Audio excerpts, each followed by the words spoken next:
Yes. Okay. So we have a problem. And my first guess is that you think of climate change. And of course, this is a problem. I mean, we see droughts, floods, heavy rainfall, the extinction of species everywhere. You can fill in the rest of the list. And we are here in Frankfurt to combat climate change, to think of solutions, to meet new people, to do business, to be inspired, to gain knowledge about how we can tackle the problems of climate change.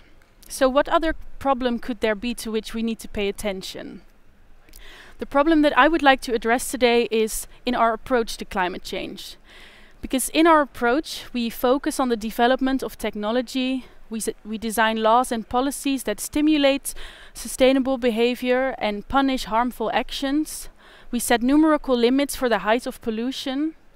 But we actually forget to take into account the question of who we are as human beings and how we perceive nature. How do we position ourselves in relation with the other species of nature? And this question is important because it determines whether we care for nature or not. It determines whether we prioritize it, whether we treat it well or not. So today we're going to ask this question to see if we've been overlooking something, and if so, what we can do to change our approach to nature. The question concerning our relation with nature actually consists of two questions. Who are we as human beings, and how do we perceive nature? And an attempt to answer the first question was already done by Aristotle a long time ago. He said, we're different from the other species of nature because we are rational beings. We can think, and we don't only respond to our intuition. But we've also been called tool users. We are able to create means from nature to reach our own ends, but we're also symbol users. We use words to speak, and we use numbers for calculations. And what you see in all of these answers is that there are a lot of different answers possible, but that we're continuously looking for a difference with the other species of nature. And this is of course not weird, because we are not the same as a fig tree, an octopus or a zebra, and it's interesting to know how and why. But this interest to understand our difference with the species of nature got a specific form during the scientific revolution in the 17th century. Because during this time there was a sense that if we would be able to grasp the principles that guide nature, we would also be able to gain power over nature. It was Francis Bacon who said, "Knowledge is power." And this thought resonated throughout all the scientific and technological discoveries ever since.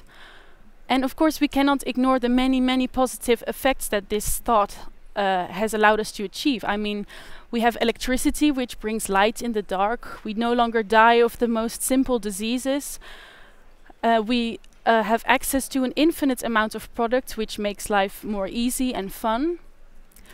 But if we stick to this view of nature as being a pyramid of which we are on top, then we also become blind for actually the complexity with our relation with nature. And it is this blindness for which I demand your attention today, because this blindness has great consequences for the state of the earth. Firstly, because it has allowed us to believe that growth is actually limitless, that we are not bounded by any conditions of nature. Climate change is only the proof of this blindness, because we see that our actions are not without repercussions. Nature is responding, it's screaming at us very loudly.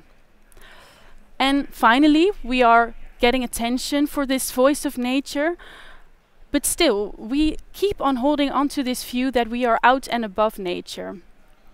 And if we do this, we actually are unable to grasp the totality of effects of our actions. So then we will be surprised either by the ineffectiveness of our technologies or the gravity of actually the consequences of our actions. So by now you must wonder, okay, this is all very nice, but then what must we do? How can I approach nature differently?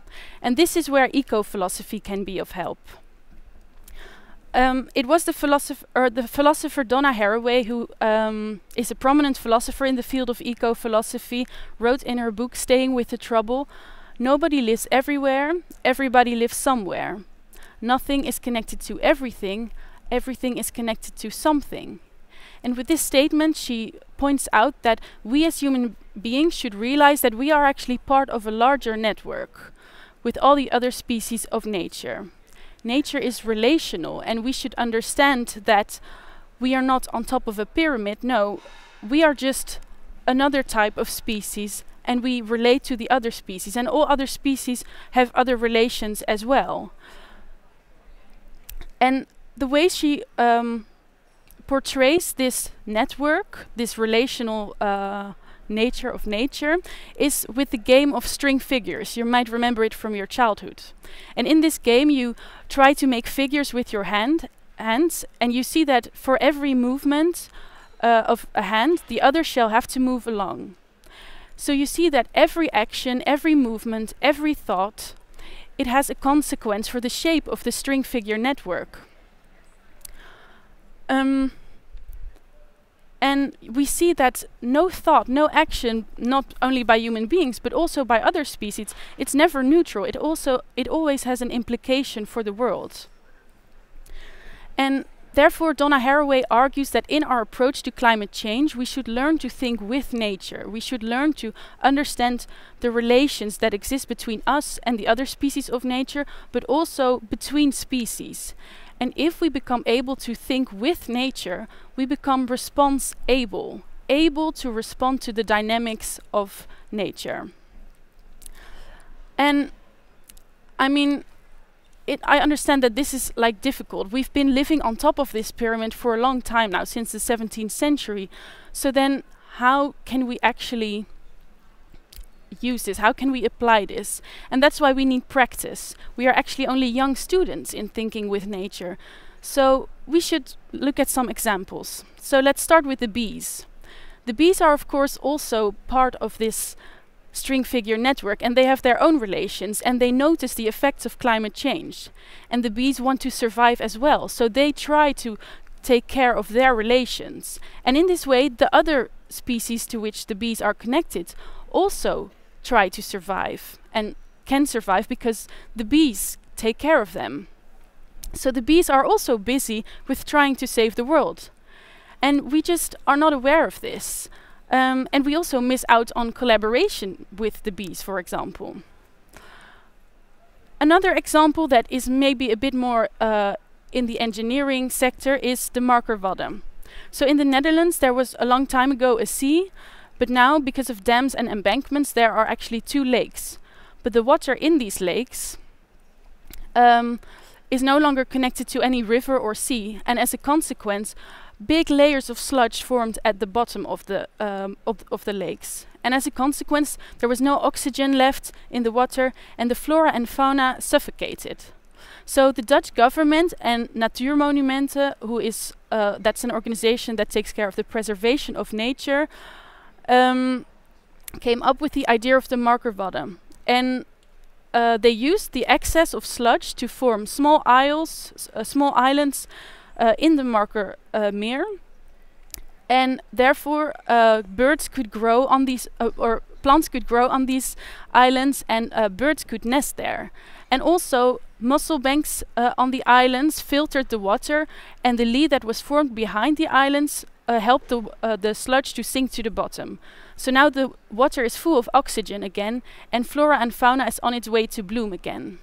And this is a good example of response-able engineering, because firstly we see that our actions, damming and making embankments, is not without consequences. Nature responds to our actions. And secondly, because we see that if we want to solve this problem, we should think about the relations between species, between us and other species that exists in this area. And if we want to solve this, we should think about what can we do for the species there to make sure that they can take care of their relations. In fact, this project is a collaboration between human beings and nature. Still, oh, wait, yes. Still, I understand that even if I have started you thinking about the way we look at nature, how do we perceive ourselves in relation with nature, it is still a bit difficult to understand how we can apply this in our present economy. I mean, we've been used to this thinking in terms of dominance over nature since the 17th century. And I must admit, we find some sort of contradiction here. On the one hand, I ask you to step away from thinking of nature in terms of power over it, but on the other hand, we live in an economy that is based on this very approach. But it is precisely here where we find the challenge of our time. A new approach to life on Earth means stepping into some place unknown. And thinking with nature, it will be surrounded by question marks, doubts and insecurities.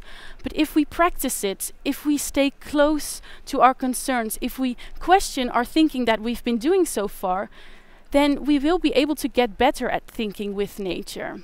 Then we will be able to apply this thinking in terms of a string figure network to the design of our technology, to the development of our policies, and the starting up of our businesses. But we should work hard on this. I stand here today as a philosopher, but I also stand here today as an engineer working in the energy sector. And from both perspectives, I have learned that if we want to counter the effects of climate change while we focus on the development of technology and approach it and approach nature if we in terms of a pyramid where we are on top, then we remain deaf for nature's voice. The way we think is important, the way we approach nature is important if we want our technologies to be effective. And for this, we have to work together.